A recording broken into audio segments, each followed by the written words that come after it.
하나님 말씀 찾아 읽죠. 에베소서 5장 8절에서 10절입니다. 8절 너희가 전에는 어둠이더니 이제는 주 안에서 빛이라 빛의 자녀들처럼 행하라. 9절 빛의 열매는 모든 착함과 의로움과 진실함에 있느니라. 10절 주를 기쁘시게 할 것이 무엇인가 시험하여 보라. 아멘. 밴드분들 인사할까요? 잘 오셨습니다. 만나서 반갑습니다. 네, 반갑습니다. 명절이라서 다들 미리 막 출발하셔가지고 숫자분들이 좀 허전하죠. 그러니 허전해서 자요? 아니죠? 괜찮죠? 네네 할게요. 뒤에서 딱 하고 이렇게 딱 하는 딱 떨어지면 딱. 좋아요. 좀 아팠겠다. 괜찮아요? 소리가 전 세계 방송되고 있어요. 네, 오늘 말씀의 제목은 빛의 자녀라는 제목으로 함께 은혜 나누고자 합니다. 빛의 자녀. 빛이 아들이 있어요? 빛이 아들이 있어요? 이상해요? 빛이 아이를 낳을 수 있어요? 이거는 큰 빛이 있고 작은 불빛 이렇게 있으면 이거 아들 빛이에요? 어때요? 응? 빛의 자녀 그러면 이게 이해가 돼요? 빛의 자녀라는 의미가 이해가 가능해요? 이거 조금 영적으로 생각하면 세상에 빛이 왔을 때 어둠이 깨닫지 못하더라. 기억나요? 그럼 이 빛은 누구예요? 세상의 빛, 그럼 이거 누구예요? 예수님이네? 그러면 빛의 자녀 그러면 예수 믿은 사람들이라는 의미가 되네, 그죠? 그렇게 이해하고 보시면 좋을 것 같습니다. 빛의 자녀. 예수 믿는 하나님의 자녀 같은 의미예요. 좋아요. 여기 차가 고장났어요. 용진 집사님 차 괜찮아요? 건강해? 갈 수 있어요? 시골까지 갈 수 있어요? 가다가 고속도로에서 고장나가지고 그러다 푹 퍼지면 미리 좀 점검했어요? 119에 신고하면 돼요? 그렇구나. 고장난 차가 고장났는데 나중에 보니까 잘 가. 그러면 이 중간에 무슨 일이 있었을까요? 고장난 차가 잘 달리게 됐어. 그러면 이 중간에 무슨 일이 있었을까요? 수리를 했을까요? 자, 보세요. 환자가 있어요. 근데 이 사람이 건강하게 됐어요. 그럼 이 중간에 무슨 일이 있었을까요? 치료가 있었어. 의사를 만났든지 약을 먹었든지 수술을 했든지 그래서 환자가 건강하게 됐어요. 그렇구나. 여기 되게 맛이 없어. 근데 맛있게 됐어요. 그럼 여기에 뭐를 넣었을까? MSG를 넣겠죠. 모상가를 넣으면 맛있어져요. 제 이름이 MSG야. 몰랐어요? 제가 MSG. 맛없던 음식에다가 저를 집어넣으면 맛있게 돼요. 무슨 얘기인지 알아요? 이거 다 공통점이 있어요. 비슷한 점이 있어요. 뭐예요? 중간에 뭔가 일어났더니 변화됐네. 비슷해요. 오늘 말씀의 내용하고 다르지 않아요. 비슷해요. 자, 보세요. 오늘 말씀도 보면 원래 전에는 너희가 어둠이었더니 이제는 빛이구나 라는 거예요. 전에는 죄 아래에 있었는데 지금은 의로워졌구나 라는 거예요. 전에는 죽음이었는데 지금은 살았구나 라는 거예요. 그럼 이 중간에 뭔가 있었겠죠? 뭘까요? 이 중간에 뭘까요?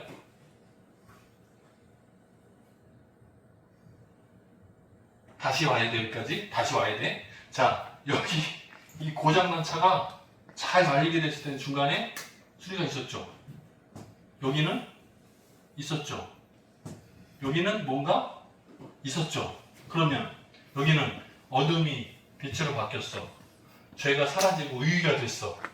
그러면 사망이 생명으로 옮겨졌어. 그럼 중간에 뭐가 있었을까요? 이 중간에 뭐가 있을까요? 모른다고? 어둠이 바뀌어서 빛이 됐잖아요. 뭐가 있어야 돼? 누구를 만나야 돼? 네? 무조건 하나님이야? 무조건? 여기 예수님을 만나는 거예요. 오늘 말씀에도 나와. 아까 빛이라 그랬잖아요. 빛의 자녀.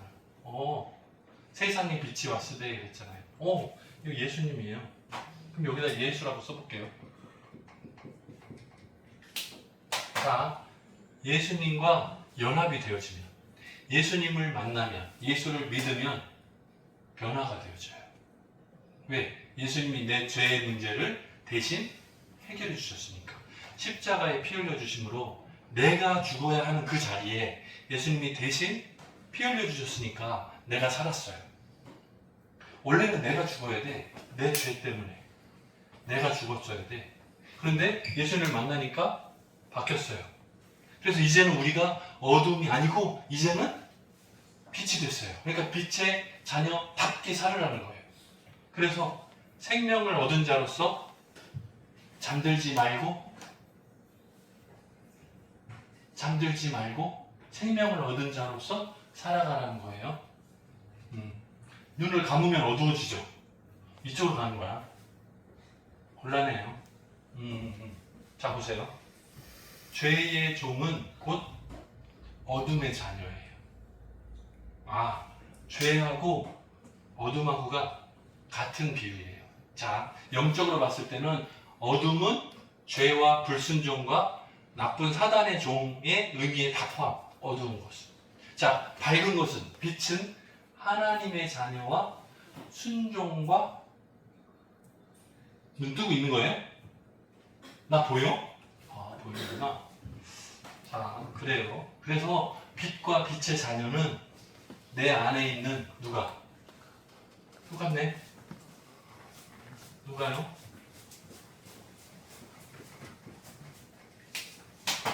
내 안에 있는 예수님이 드러나는 삶이에요. 자, 이게 빛의 자녀다운 삶인데, 원래는 우리의 내 모습이 드러나기가 쉬워요. 내 모습이 드러나기가 쉬워. 우리가 막 화내면 누가 나타난 거예요? 예수님이 나타나신 거예요? 거의 그럴 일 없어. 자, 우리에게 욕심이 생겼어요? 그러면 내 모습이에요? 예수님 모습이에요? 어떤 거예요? 내 모습이에요. 자, 어둡고 나쁜 것은 대부분 내 거야. 대부분 100% 내 거야. 자, 그런데 예수님과 함께 동행하는 삶이 되면 내 안에 있는 예수님을 영접한 예수님과 내가 동행하는데 예수님이 드러나는 삶을 살면 세상에 어두운 사람들이 눈부셔해요. 왜? 예수님이 드러나니까 특별하거든. 평범하지 않아요. 예수님을 따라가는 삶을 감당하면 굉장히 특별해. 눈에 띄어요. 와, 그래요. 여러분들이 만약에 말씀을 순종하고 결단하고 살아가잖아요. 그러면 눈에 확 띄어, 확 보여요. 근데 그냥 대충 살면 안 보여. 세상 사람이나 예수 믿는 사람들이나 구분이 어려워. 다 비슷비슷해요. 그런데 우리가 예수 믿는 삶을 하고 살잖아요. 그러면 확 드러나. 왜?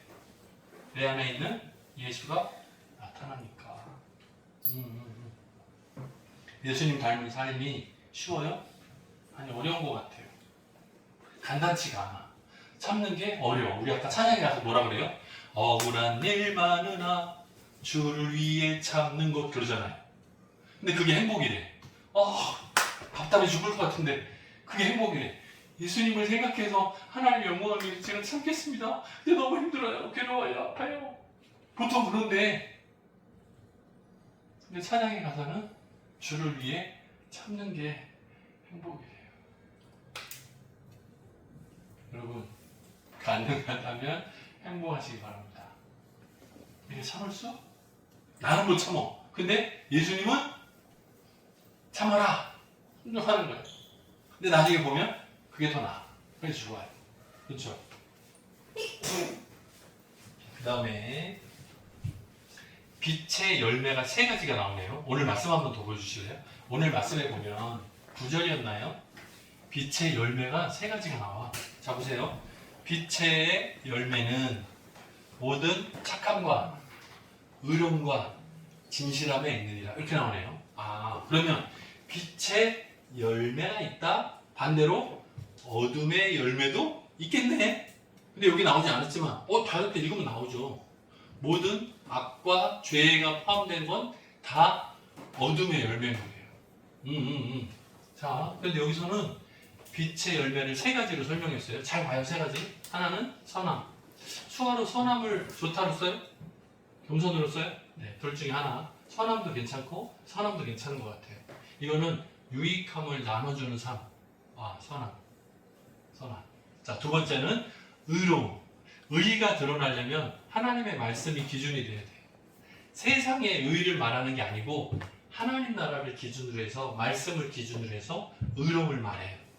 자, 세 번째는 진실함이에요. 진실함은 우리의 삶에서 약속을 잘 지키는 거예요. 내가 뭐뭐 한다고 말했어요. 내가 말한 대로 행동을 하는 거예요. 그래서 말과 행동이 일치하는 삶을 얘기해요.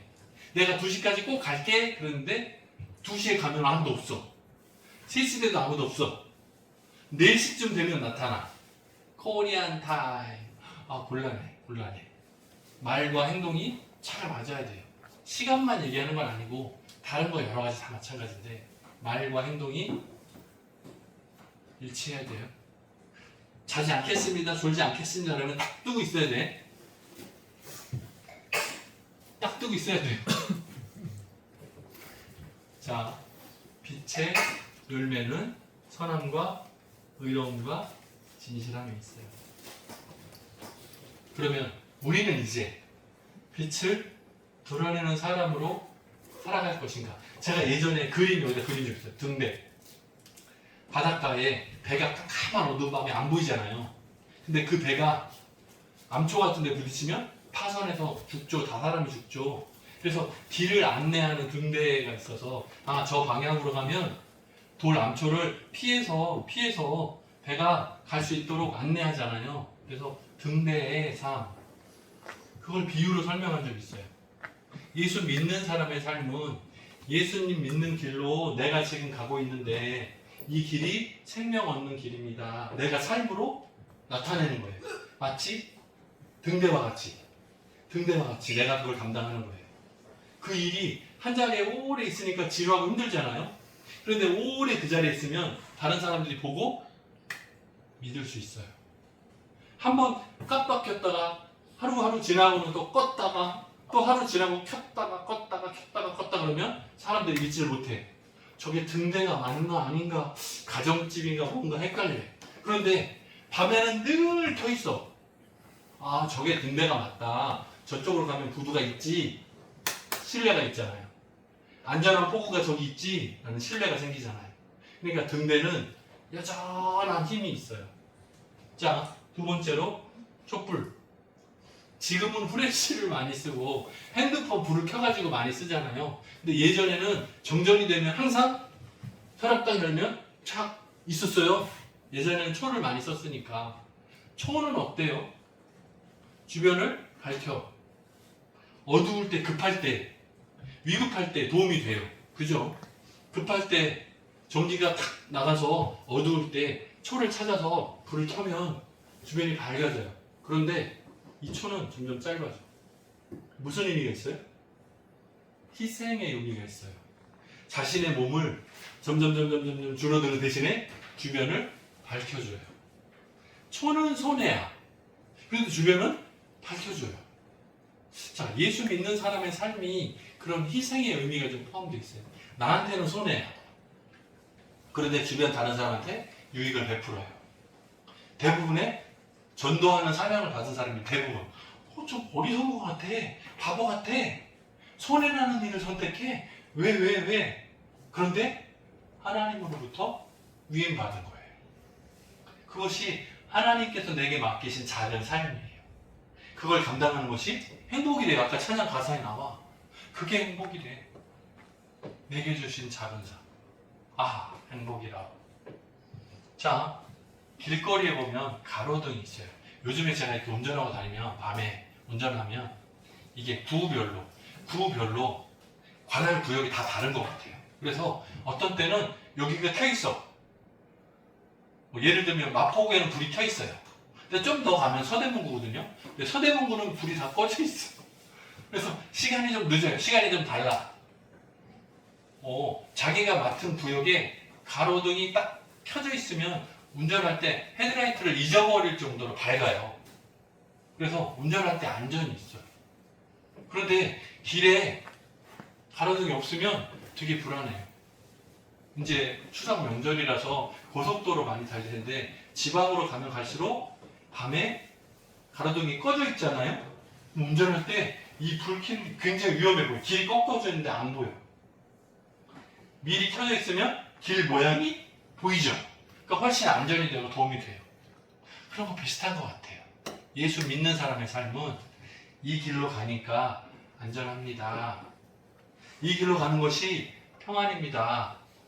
예수 믿고 살아가는 삶이 평안입니다. 세상이 줄 수 없는 하나님 주신 선물입니다. 평안입니다. 이렇게 드러낼 수 있는 삶인 것 같아요. 이런 삶의 그 모양들이 사람으로부터 나오는 게 아니라 하나님으로부터 얻는 삶인 것 같아요. 예수님의 사랑을 받은 사람들이 베풀 수 있는 모습인 것 같아요. 세상에서 얻는 방법 말고 하나님 나라의 생명을 받아서 내가 이렇게 살았습니다. 내가 이렇게 구원받았습니다. 증언하고 드러낼 수 있는 저와 여러분들의 빛의 자녀다운 삶을 감당할 수 있는 우리 청함의 모든 가족들 되기를 주님의 이름으로 축복합니다. 같이 기도하겠습니다. 사랑이 많으신 하나님 아버지 감사합니다. 추석 명절이 가까웠습니다. 많은 사람들의 마음도 분주합니다. 하지만 하나님 앞에 모여서 한자리에서 예배하는 이 모습을 귀하게 보시고 기쁘게 받아주옵소서. 우리들의 마음의 중심이 하나님을 향하기를 소망합니다. 세상의 자랑 말고 오히려 하나님께 영광 돌리는 귀한 선택을 감당할 수 있도록 인도해 주옵소서. 한 주간 동안의 삶 가운데 동행해 주셔서 내 안에 있는 예수님이 드러나고 빛이 나는 귀한 은혜가 있도록 인도해 주옵소서. 감사드리옵고 예수님의 이름으로 기도합니다. 아멘.